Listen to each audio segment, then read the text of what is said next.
forest therapy is kind of like the modern day incarnation of wabi tea. It's like offering people a chance to just escape into the wild and just experience what it is like to be. I always come back to this quote, Joseph Campbell. He said, "People don't want to know the meaning of life, they want to know what it feels like to be alive."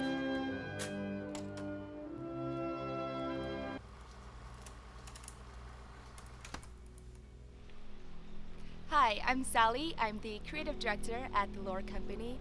We're out here at the Angeles National Forest experiencing something called forest therapy. And I don't really know what to expect here, but I've done things like hiking, camping, yoga, so that's kind of what I'm expecting to see here today, if you just merge all of those. So I'm really excited. Let's go do this.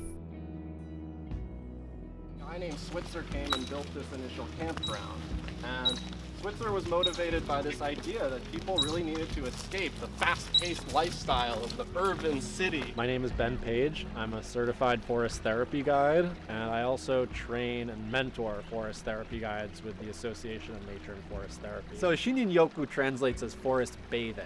And in the 1980s, the Japanese government was having this problem where their economy was going through a tech boom. So everyone was going inside and sitting at a desk and typing and not going outside, fluorescent lights, it was not a comfortable place.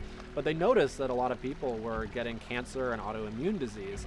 And so they put all this money into a research project about what happens when you expose human subjects to the forest environment. And one of the things they discovered is that trees keep themselves healthy by showering themselves in these chemicals called phytoncides. When we inhale phytoncides, it triggers the production of a special white blood cell called a natural killer cell, or an NK cell. And these white blood cells search out and destroy cancerous and tumorous growth in the human body. So the Japanese were like, wow, this is kind of incredible. This is basically a preventative form of care for cancer. And the reason they called it Shinrin Yoku is because when we're out here, we are bathing in these phytoncides. So Shinrin Yoku forest bathing is really about immersing ourselves in this medicine of the forest and just inhaling it. And let's just start with taking a couple deep breaths, just really noticing what the sensation of breathing really feels like.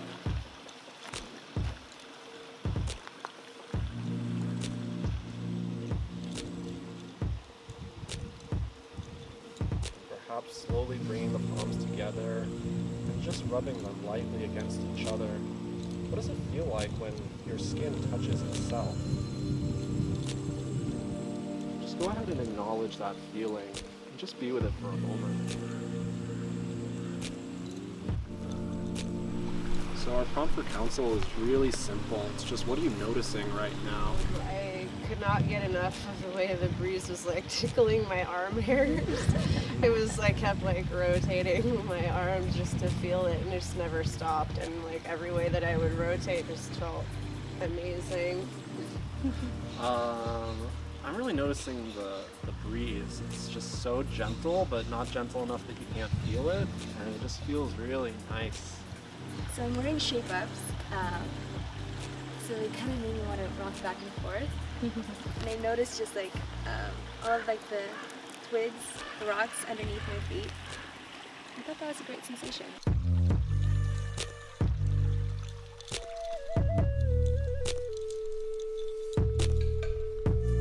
Well, every experience is really unique with me. I'm working in partnership with the forest, so I don't go into it with a really set agenda of this is what we're going to do and this is how we're going to do it. It's very improvisational and just kind of reading my partnership with the forest and working with what is offered. The collateral impact is that the mind really starts quieting down.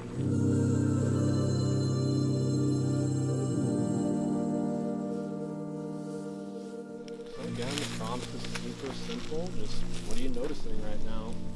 Someone want to start? I loved the creek. I was pretty much walking down the creek the whole time. It seemed like a metaphor for life. That you look at this whole big,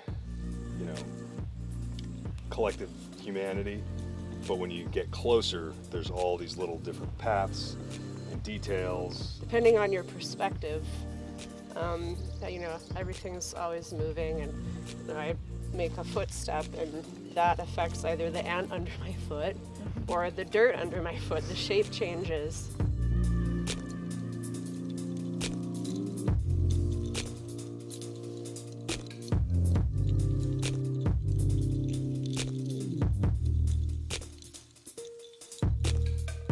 Well, we're asked to sit with the tree, get to know a tree, feeling kind of tree huggerish, but in a good way. The sound of the water, I think, is what calls me the most here, which is why I'm kind of gravitating towards the water. But overall, it's a good experience so far.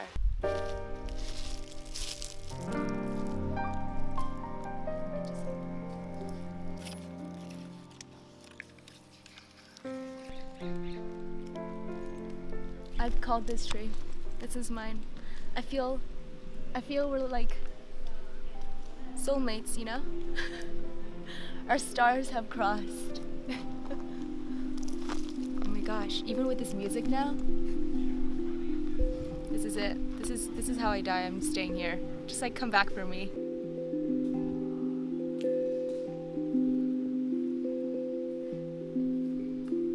So those dealer's choice invitations, it's kind of about working to open sensory connection between the humans on the walk and the beings that live in this forest. God, I don't know what this is. What is this? Found it on this guy. Not sure. I couldn't tell ya, but I like it.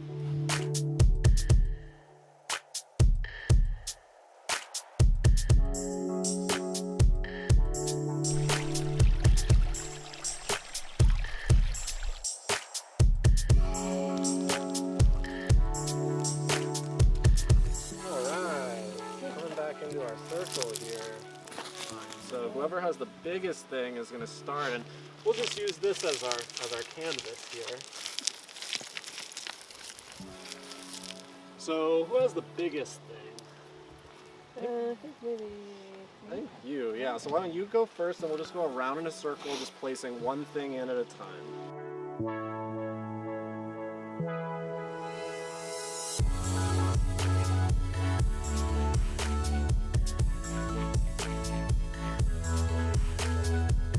That you're seeing in this piece of art that we've created together in front of you? It felt very communal, very Thanksgiving-esque. Kind of like if we were living at a time when our ancestors were, and each would farm their own thing. I was looking for every texture I could find, and I was loving every minute of it, and I felt like a little kid again, just like, everything was amazing. It made me feel very small, and it was humbling to, just focus on these building blocks of life. I really liked how smooth some things felt, and then how bumpy they kind of felt. Felt really nice when it was a smooth texture for whatever reason, and this makes me feel like we're connected.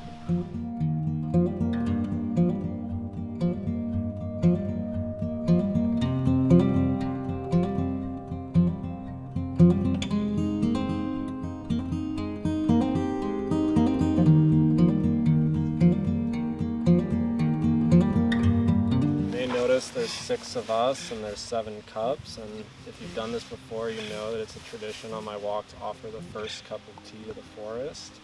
So I was wondering, if I pour this cup of tea, if someone would be willing to offer it to the forest on our behalf.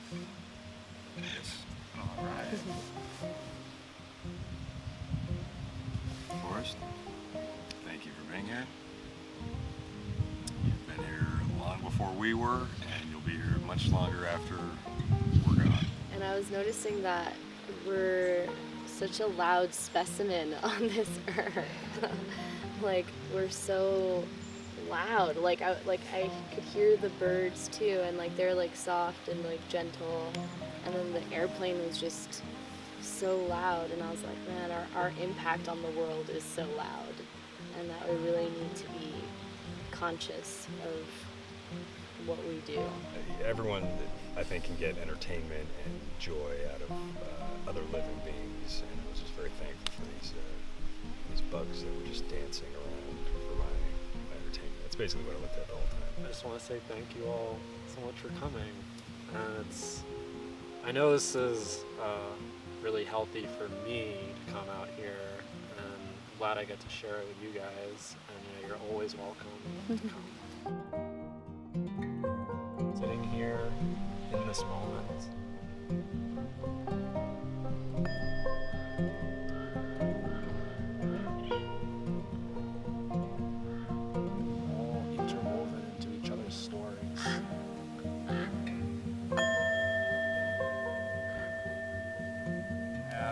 tasty cookie.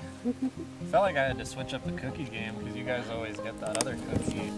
Like little two houses of no, really?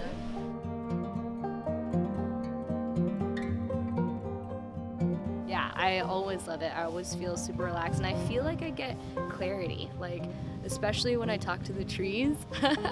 When he has us do that exercise, I feel that I get a response back, like nature is helping me with whatever I'm going through. The real big thing that I'm taking away from the Shinrin Yoku walk was being centered and appreciating and understanding my surroundings. When people really slow down and they say, look, this tree has cracks in it, it's obviously been damaged, but it's at the same time, it's perfect. Like, it's perfect in its imperfection, just like me, you know?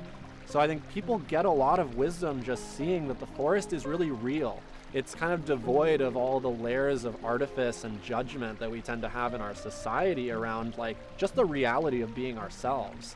And each tree is on its own journey, you know, just like us. Each leaf, each being, each river, each rock.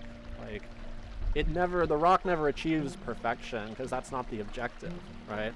It's flowing with what is real, and it's accepting itself with a certain amount of compassion. And I think if people can really tap into that wisdom, then we would just be a more happy society, a less stressed society, and people would be able to, you know, fall in love a little more easily with the world, with themselves.